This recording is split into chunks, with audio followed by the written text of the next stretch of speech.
Hello everyone, I hope आप सभी लोग बहुत अच्छे होंगे। मेरा नाम है अभिषेक कुमार त्रिपाठी।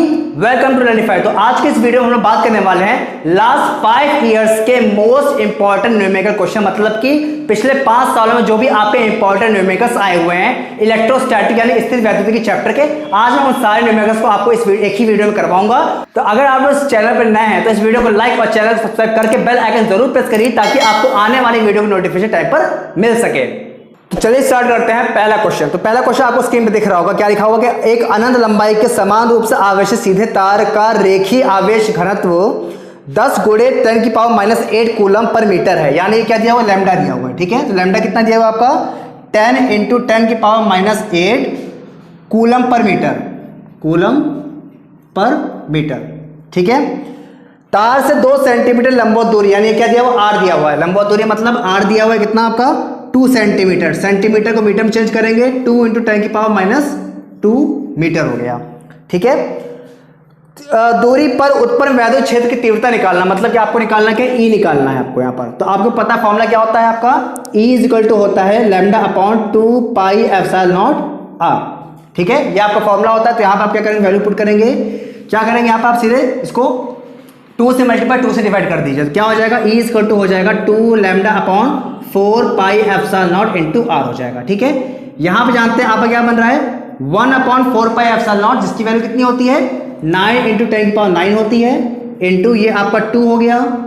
लैम्डा क्वेश्चन में दिया हुआ है आपका 10 × 10⁻⁸ डिवाइडेड बाई आपका क्या बचा आर दिया हुआ है आपका 2 × 10⁻²। तो यहाँ पे देख पा रहे हैं 2 से 2 आपका कैंसिल हो जाएगा। यहाँ पे पावर को सॉल्व कर लेंगे, 9 हो जाएगा आपको ऊपर। यहाँ पर 10⁹9 ये हुआ आपका 1, कितना हुआ 10 10⁻10 और 10⁻10 - 10⁸ कितना हो जाएगा 10⁻2 हो जाएगा अपॉन 10⁻2। ये ऊपर जाएगा, कितना हो जाएगा आपका 9 × 10 कितना हो जाएगा -2 ऊपर गया +2 यानी 10⁻4। तो यहाँ पर 10⁻4 न्यूटन पर कूलम।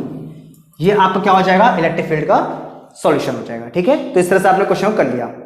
तो अब मूव करते हैं नेक्स्ट क्वेश्चन की तरफ। नेक्स्ट क्वेश्चन आपके स्क्रीन पर आ रहा है, लिखिए यहाँ पर ये क्या है, आपका एक डेरिवेशन है उसमें और एक न्यूमेरिकल है। तो मैं आपको सिर्फ न्यूमेरिकल क्वेश्चन बता रहा हूं। तो न्यूमेरिकल क्वेश्चन ध्यान से देखिए क्या लिखा हुआ है, एक वैद्युत द्विध्रुव जिसके ऊपर 10⁵ न्यूटन पर कूलम के विद्युत क्षेत्र पर 30 डिग्री कोण पर रखा गया है। तो यहाँ पर क्या दिया आपका, वैद्युत क्षेत्र की तीव्रता दिया हुआ है, कितना आपको दिया है E = दिया हुआ है आपका 10⁵ न्यूटन पर कूलम। ये आपका दिया हुआ वैद्युत क्षेत्र की तीव्रता।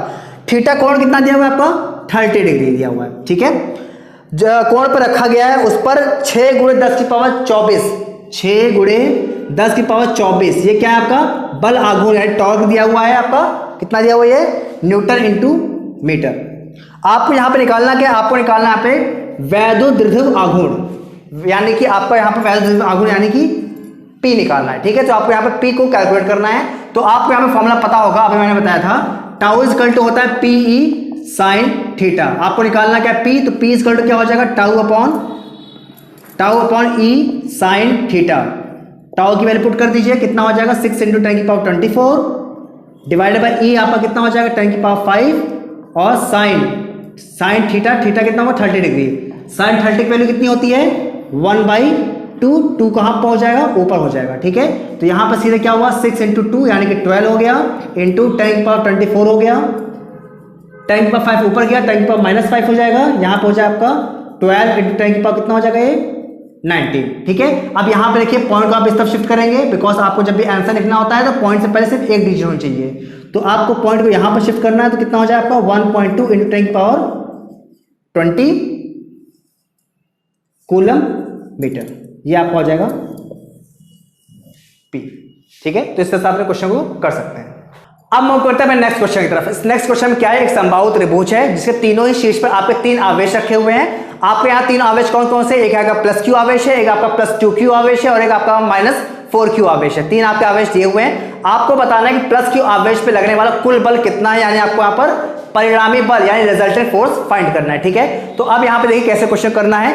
सबसे पहले आप डायग्राम देख पा रहे हैं, यहाँ पर डायग्राम में यहाँ पे क्या है, आपके पास एक समबाहु त्रिभुज है जिसकी जो लंबाई है वो कितनी है L, L और L। यहाँ पे जो तीनों आपकी जो उसकी भुजाएं हैं उस भुजाओं की लंबाई L, L, L, L दिया हुआ है। ठीक है, यहाँ पे तीनों जो शीर्ष है आप क्या है +q, इस पर +q आवेश है पहले शीर्ष पर, दूसरे शीर्ष पर आपका -4q है और तीसरे शीर्ष पर कितना है प्लस q आवेश है, आपको बताना है इस प्लस q आवेश पर लगने वाला कुल बल कितना है। तो पहले ध्यान देखिए क्या करेंगे, हम लोग पहले निकालते हैं ये -4q है, ये -4q क्या होगा, इस आवेश पर बल आरोपित करेगा और आपका जो प्लस 2q आवेश है ये भी क्या करेगा, इस पर एक बल आरोपित करेगा। ठीक है, तो पहले हम यहाँ पे क्या करते हैं, यहाँ पर -4q की वजह से इस पर लगने वाले बल को फाइंड करते हैं। ठीक है, तो यहाँ पे आपको पता है कूलम फोर्स क्या होता है, 1/4πε0 Q1 Q2 upon R square होता है। ठीक है, यहाँ पे वन इसको हम लोग क्या बोलते हैं, K बोल देते हैं, कांस्टेंट K बोल देंगे। Q1 क्या हो जाए आपका प्लस Q और Q2 कितना हो जाए आपका -4Q अपॉन डिस्टेंस कितने हो जाएगा, यहाँ पे डिस्टेंस आप पे हो जाएगी आपकी L का स्क्वायर हो जाएगा। तो यहाँ पे आप क्या हो जाएगा आपका KQ स्क्वायर, यहाँ पे 4 से multiply minus upon L square, ये आपका हो जाएगा F1 first force, question number 1 हो गया। ठीक है, अब आप क्या कर रहे हैं, यहाँ पर प्लस 2q की वजह से इस आप पर लगने वाला आपको बल को फाइंड करना है। ठीक है, तो यहाँ पे देखिए आप क्या करेंगे, सेम चीज F2 निकालेंगे, तो यहाँ पे आपका कांस्टेंट K ही रहेगा। यहाँ पे Q1 कितना हो जाए आपका Q हो जाएगा और Q2 कितना हो जाए आपका 2Q अपॉन डिस्टेंस कितनी हो गई यहाँ पर L का स्क्वायर हो गया। ठीक है, यहाँ पे क्या हो जाए आपका 2KQ square upon L square that is F2 आपका सेकंड फोर्स हो जाएगा। ठीक है, अब आप लोग ध्यान देखिएगा -4q जो आपका आवेश है, क्योंकि माइनस जो 4q आवेश है क्या करेगा, इसको अपनी तरफ खींचेगा, तो इस पर लगने वाला जो बल होगा उसकी दिशा इस तरफ हो जाएगी, यानी ये आपका क्या हो जाए F1 की दिशा हो जाएगी। इसी तरह से जो आपका प्लस 2q आवेश है, क्योंकि ये आवेश और ये आवेश के दोनों की जो चिन्ह है वो क्या है, समान है, तो ये क्या करेगा, इसको पीछे की तरफ ढकेलेगा, यानी कि इसको क्या करेगा, प्रतिकर्षित करेगा, जिसकी वजह से क्या होगा, आपका ये जो आपका F2 होगा वो आपका इस तरफ हो जाएगा। अब आपके ये दोनों जो बल है, इन दोनों बलों के बीच का कोण कितना दिख रहा है आपको, इन दोनों बलों के बीच का मध्य कोण कितना हो जाएगा 120 डिग्री। कैसे हुआ, ये आपको पता है कि आपका जो समबाहु त्रिभुज होता है उसके तीनों कोण कितने होते हैं, 60 डिग्री के होते हैं। ठीक है, तो यहां पे क्या करेंगे, जब आप देखेंगे कि F2 और F1 के बीच का जो कोण निकालेंगे तो वो आपका क्या हो जाएगा 120। कैसे, आपको पता है ये जो लाइन होती है कितने की होती है 180 की, ये कोण कितना है 60 डिग्री, जब 180 में से 60 को माइनस करेंगे तो कितना हो जाएगा आपका 120, तो आपको यानी F1 और F2 के बीच का कोण कितना हो गया 120 डिग्री हो गया। अब आपको क्या करना है, आपको फॉर्मूला लगाना है। क्या फॉर्मूला होता है आपका, F इज इक्वल टू होता है, आपने पढ़ा होगा क्लास 11th के वेक्टर चैप्टर में, कि जब दो आपके वेक्टर होते हैं अगर उनके बीच का कोण थीटा होता है तो जो रिजल्टेंट वेक्टर होता है यानी परिणामी बल होता है उसका फॉर्मूला होता है F is equal to F1 square plus F2 square plus 2F1 F2 cos theta, ये होता है आपका रिजल्टेंट का फॉर्मूला। तो यहां पे याद रखिएगा जो F1 और F2 क्या है, F1 आपका क्या है, पहला जो बल है उसका परिणामी कितना है आपका -4KQ square upon L square. यहां पे माइनस को हम क्या करेंगे, नेगलेक्ट कर दें, क्योंकि यहां पे हम लोग क्या कर रहे हैं, सिर्फ खाली पॉजिटिव वैल्यू को ले रहे हैं। तो आपका F1 कितना हो गया 4KQ square upon L square और आपका F2 कितना हो गया 2KQ square upon L square. आपको क्या करना है, F1 और F2 की दोनों की वैल्यू को यहां पर पुट करना है और थीटा यहां पे कितना करेंगे आप लोग 120 डिग्री। यहां पे याद रखिएगा cos 120 डिग्री की वैल्यू क्या होगी आपको पता है, cos 90 प्लस 30 कर लेंगे, cos 90 प्लस 30 कितना होता है -sin 30 और -sin 30 आपका होता है -1/2। तो इस तरह से क्या हो जाए आपका यहाँ पर -1/2 पुट कर लेंगे। ठीक है, तो आपको जो रिजल्ट आगे जब आप क्या करेंगे, सिंपली देखिए, जब आप cos थीटा की जगह पे -1/2 पुट करेंगे तो क्या हो जाएगा, देखिए यहां पर मैं करके दिखाता हूं -1/2, तो यहां पे क्या होगा 2 से 2 यहां पर कैंसिल हो जाएगा। तो आपका जो फॉर्मूला बनेगा वो क्या बनेगा, F1 square plus F2 square minus F1 into F2। आपको क्या करना है, इस वैल्यू को यहां पर पुट करना है। ठीक है, अंडर रूट F1 कितना है आपका 4KQ square upon L square, square करेंगे कितना हो जाए आपका 16K स्क्वायर Q की पावर 4 अपॉन L की पावर 4 हो जाएगा। ठीक है, प्लस F2 का स्क्वायर, F2 स्क्वायर कितना है आपका, इसका आपका 2KQ square upon L square का स्क्वायर करेंगे कितना हो जाएगा 4K स्क्वायर Q की पावर 4 अपॉन L की पावर 4 हो जाएगा, माइनस F1 इंटू F2। तो F1 इंटू F2 करेंगे तो यहाँ पे देखिए 4 2 जा कितना हुआ 8 हो गया, K स्क्वायर हो जाएगा, Q स्क्वायर यहाँ पे Q की पावर 4 हो जाएगा अपॉन L की पावर यहाँ पे कितना हो जाएगा आपका 4 हो जाएगा। यहां पर आप क्लियरली देख रहे हैं तीनों की जो एलसीएम है वो क्या है, सेम हो जाएगा, तो नीचे आपका L की पावर 4 जो होगा वो एलसीएम आ जाएगा, तो वो रूट के बाहर आ जाएगा, कितना हो जाएगा केवल L स्क्वायर, ये आपका रूट के बाहर आ गया, अंडर रूट अंदर कितना बचा ये दोनों आपके प्लस के हैं, ये वाला माइनस का है, तो दोनों प्लस वाले ऐड हो जाएंगे, तो कितना हुआ 16 + 4 यानी कि 20k² Q की पावर 4 माइनस 8k² Q की पावर 4। ठीक है, यहां पे आप लोग देखेंगे, यहां पे 20 में से आपने 8 को माइनस से कितना बचेगा आपका 12, यहां पे बचेगा √12k² Q की पावर 4। यहां पे क्या होगा आपका k और q को हम लोग बाहर निकाल लेंगे रूट के, तो पावर क्या होगी हाफ हो जाएगी, आधी हो जाएगी पावर, यानी कि आपका बचेगा kq² / L² × √12, और √12 को आप लोग क्या लिख सकते हैं 2√3, यानी कि आपका हो जाएगा 2√3। ये आपका क्या हो जाएगा टोटल फोर्स हो जाएगा। ठीक है, तो इस तरह से आप क्वेश्चन को सॉल्व कर सकते हैं। अब मूव करते हैं नेक्स्ट क्वेश्चन की तरफ। नेक्स्ट क्वेश्चन आपको स्क्रीन पे दिख रहा होगा, क्या स्क्रीन क्वेश्चन है आपका, किसी निकाय में दो आवेश QA और QB जिसकी वैल्यू दिया हुआ है, दो बिंदुओं A तथा B पर स्थित है, इस निकाय के द्विध्रुव आघूर्ण का परिमाण तथा दिशा ज्ञात कीजिए। तो कुछ आपका ऐसा क्वेश्चन है कि यहाँ पे मान लीजिए आपके दो बिंदु हैं, A है और B है। यहाँ पे जो आपका A आवेश है उस पर कितना आवेश है आपका +1.5 माइक्रोकूलम, और इस पर कितना है -1.5 माइक्रोकूलम का आवेश है। ठीक है, और इसकी जो स्थिति A की वो कितनी है आपकी -2, ये मिलीमीटर में दिया हुआ है, (0,0) ये ऐसा क्या है आपका निर्देशांक दिया हुआ है। ठीक है, और दूसरा जो है उसके निर्देशांक क्या दिया हुआ है आपको +2 mm, (0,0). तो यहाँ पे देखिए, जब आप यहाँ पे दूरी निकालेंगे तो क्या करेंगे, यहाँ पे दूरी देखिए, ये आपका होता है ओरिजिन सेंटर। ठीक है, सेंटर से -2 दूरी पर ये है और +2 दूरी पर ये है, तो कुल दूरी कितनी हो जाएगी 4 मिलीमीटर हो जाएगी। दोनों को आप क्या करेंगे ऐड कर देंगे। ठीक है, तो जब आप क्या करेंगे दोनों को ऐड करेंगे, देखिए तो यहाँ पे क्या, जब हम ऐड करते हैं तो क्या करते हैं सिर्फ दूरी को लेते हैं, तो यहाँ पे +2 रहेगा, +2 कितना हो जाएगा आपका 4 हो जाएगा, तो आपका कितना हो गया 4 मिलीमीटर हो गया। ये आपका होता है 2L जो होती है डिस्टेंस। तो आपको निकालना क्या है P निकालना, P का फॉर्मूला क्या होता है Q × 2L होता है। Q की वैल्यू को पुट करिए, कितना हो जाए आपका 1.5 माइक्रो का मतलब होता है 10 की पावर -6, और 12 क्या होती है टोटल डिस्टेंस कितनी है आपकी 4 मिलीमीटर, तो कितना हो जाएगा 4 × 10 की पावर -3, बिकॉज मिलीमीटर को मीटर में चेंज करेंगे, कितना हो जाए आपका मल्टीप्लाई कर लीजिए, आपको उसको 6 हो गया, 10 की पावर कितना हो गया -9 कूलम × मीटर। ये आपका क्या हो जाएगा P की वैल्यू हो जाएगी।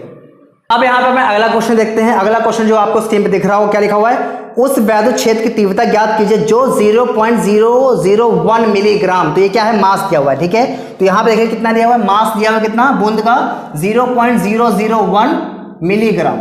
ठीक है, ये एक बूंद का मास दिया हुआ है।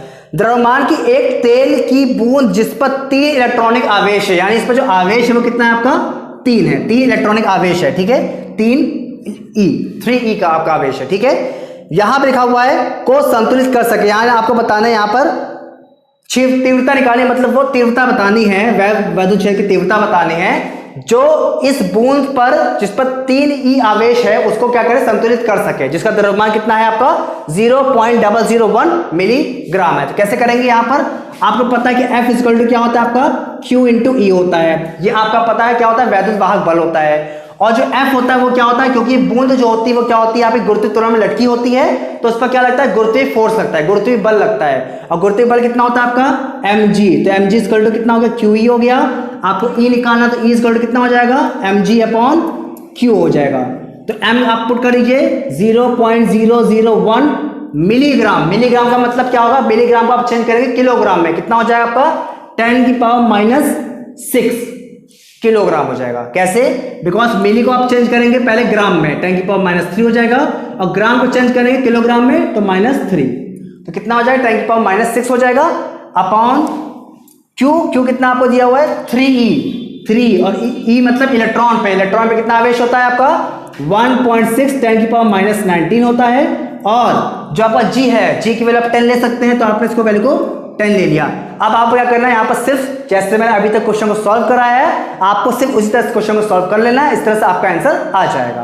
अब कराता हूं मैं नेक्स्ट क्वेश्चन। नेक्स्ट क्वेश्चन आप लोगों को स्क्रीन पे दिख रहा होगा। स्क्रीन में क्या दिया, क्वेश्चन दिया हुआ है, क्वेश्चन में आपको E दिया हुआ है, E मतलब वैद्युत क्षेत्र दिया हुआ है, या E कितना दिया हुआ है आपको, E दिया हुआ है आपको 2i cap + 3j cap -4k cap volt पर मीटर, ये आपको दिया हुआ है वैद्युत क्षेत्र की तीव्रता। दूसरा क्या दिया हुआ है, एरिया, क्षेत्रफल दिया हुआ है कितना आपको वेक्टर फॉर्म में, ये दोनों दिए हुए हैं, क्षेत्रफल दिया हुआ आपको -4k मीटर स्क्वायर। आपको पता ना इससे गुजरने वाले वैद्युत फ्लक्स की गणना करनी है, ठीक है। आपको क्या करना है, वैद्युत फ्लक्स की गणना करनी है। तो आपको पता है फाई इक्वल टू क्या होता है, याद रखिएगा। अगर आपको यहाँ पे वेक्टर के फॉर्म में दिया हुआ है, सदिश के रूप में दिया हुआ है, तो फॉर्मूला होता है आपका E डॉट ए, ठीक है। तो यहाँ पे क्या करेंगे हम लोग, E की वैल्यू पुट करते हैं, कितना हुआ 2i cap plus 3j cap minus 4k cap dot A कितना हो गया आपका -4k कैप। यहाँ माइनस को हटा देंगे बिकॉज माइनस केवल दिशा को दिखा रहा है, तो हम लोग यहाँ माइनस को हटा सकते हैं जब हम लोग को फाई की वैल्यू निकालनी होगी, ठीक है। यहाँ पे आपको सॉल्व करना है, तो देखिए i का i से मल्टीप्लाई होता है, j का j से और k का k से। तो i के यहाँ पे मल्टीप्लाई नहीं है, i के गुणांक नहीं है, तो यहाँ पे क्या होगा, i और j के गुणांक नहीं होने पर इसका वैल्यू कितना हो जाएगा, 0 हो जाएगा। और 4 आपका इससे मल्टीप्लाई हो जाएगा, कितना हो जाएगा, 4 4 जा 16 हो जाएगा। तो यहाँ पे आपका क्या हो जाएगा, -16 आ जाएगा, यानी आपका हो जाएगा -16 5। तो यहाँ पे जब आप क्या करेंगे, मल्टीप्लाई करेंगे, मल्टीप्लाई करने पर आपका कितना हो गया, -16 न्यूटन मीटर स्क्वायर पर कूलम। ये आपका क्या हो जाएगा, फाई की वैल्यू हो जाएगी। यहाँ पे आपको याद रखिएगा कि फाई की वैल्यू जब माइनस को यहाँ पे चाहे तो यूज करिए चाहे ना करिए, बिकॉज क्या होता है, फाई जो होता है आपका स्केलर क्वांटिटी होता है, यानी कि अदिश राशि होती है, ठीक है। तो ये आपका यहाँ पर आंसर हो जाएगा। अब यहाँ पे हम बात करते हैं नेक्स्ट क्वेश्चन की। नेक्स्ट क्वेश्चन आप देख पा रहे हैं स्क्रीन पे लिखा हुआ है, एक क्षेत्र में वैद्युत क्षेत्र की तीव्रता E दिया हुआ है आपको, कितना दिया हुआ है आपको, 1.2i cap plus 1.6 j cap दिया हुआ है।